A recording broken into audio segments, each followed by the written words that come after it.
drive the truck for about 4 or 5 days. I was out of town, came back, battery's dead. Went to the store because I think the battery was just so drained. I bought a new battery, so it's completely charged, new batteries in it. And then I tried to do a parasitic drain test where I disconnected the negative terminal of the battery. I hook up my multimeter to it, and I hook up, and I'm getting a 1.6, 1.5, sometimes 1.8 amperage draw from the battery. So then I went through the fuse box and I pulled all the fuses to figure out what fuse is the circuit that's pulling the battery. And I have two that I've isolated. One of them is the radio, and the other one is the instrument cluster. And if I pull both of those, my amperage drops from the 1.6 to about a 0.3.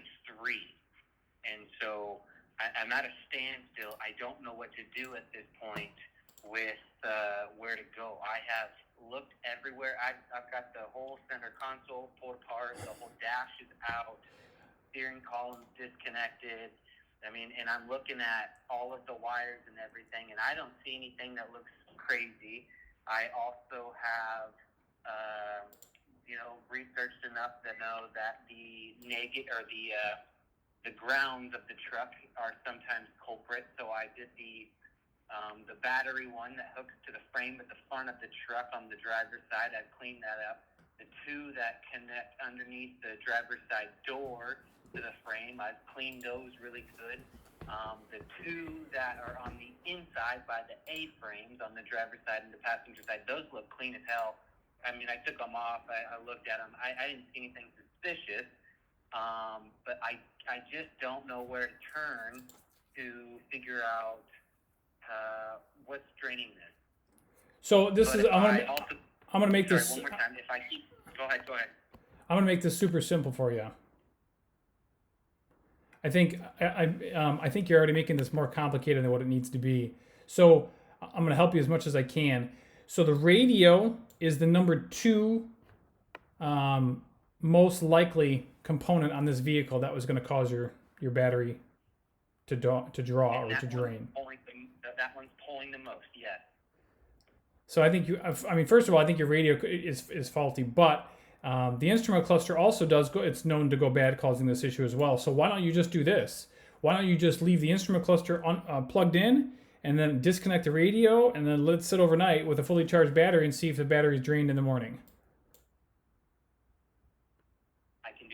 The other thing is my instrument cluster, since the day I bought this truck, has been shit, so I just bought another one because a lot of the battery dial on the cluster was, it never read right. The oil pressure one's wrong just because I just need to get a new oil pressure sensor. Sure, I gotcha.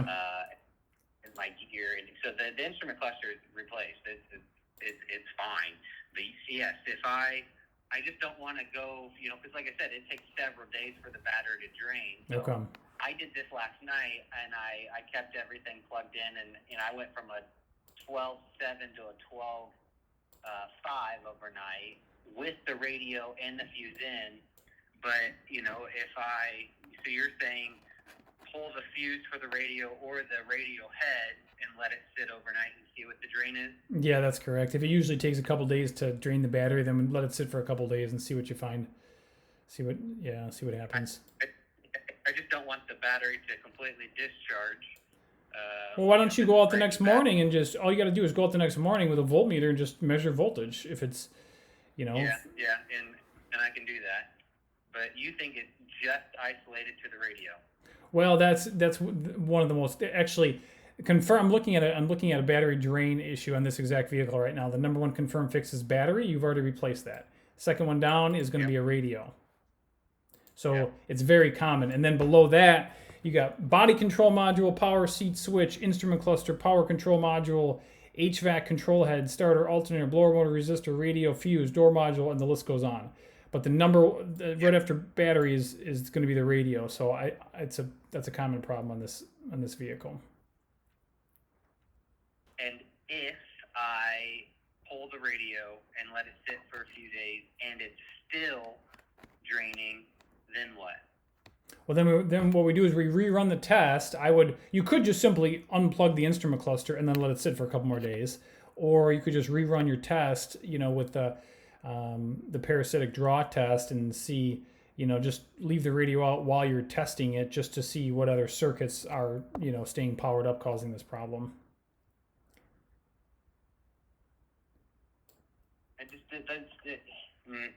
I guess maybe I'm overcomplicating it, but I also feel like there is something more than just the radio causing this issue. And you might be right. Here's the thing: if you run this test and you find out that, hey, on fuse number, for example, 13, that's where I have a 1 amp draw. Well, then all you have to do is just reply back to me, tell me exactly which circuit it is, and what I'll do for you is I'll get you a wiring diagram for that circuit, and then you can just unplug each component on that particular circuit, and then what we'll do is we'll do a process of elimination to determine which component is staying on.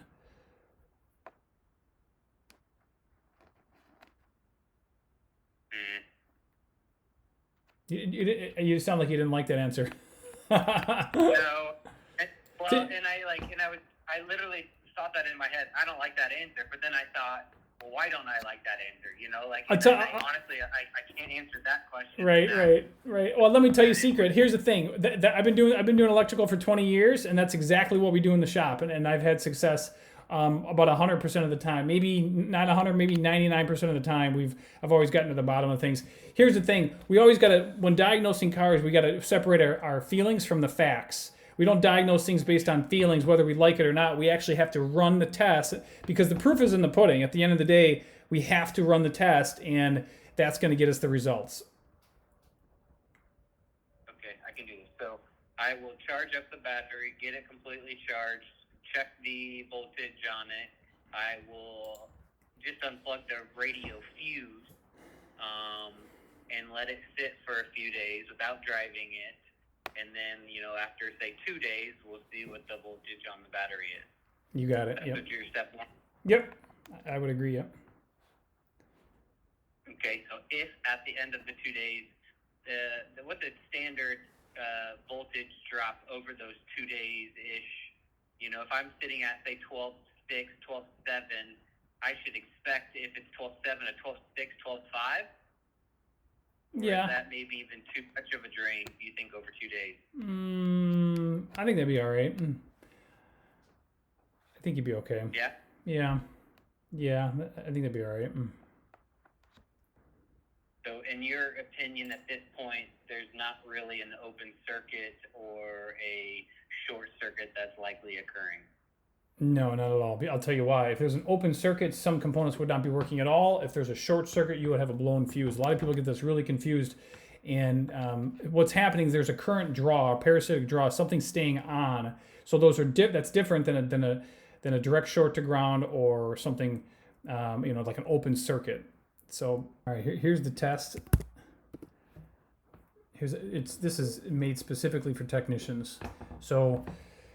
It's a little more technical than what I gave you, and so if you were to come back and say, well, I ran the test and I don't really know what to find, I'm going to say you have to do this more rigid test because this is what the manufacturer has to offer. This is right from the horse's mouth. This is what we have to do to get to the bottom of the problem. So I think that, and I'm doing it to help you out. This is the exact test I would run, and I've been doing this for 20 years. This is what I would do to get to the bottom of the problem. Okay. All right. I can do that.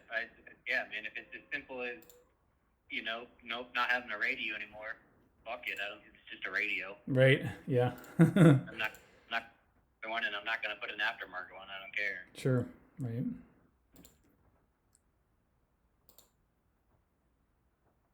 All right, I guess, I will put the truck together and pull the fuse for the radio and call it good and see what happens. Okay, that sounds good. Did you get my text? Let me check.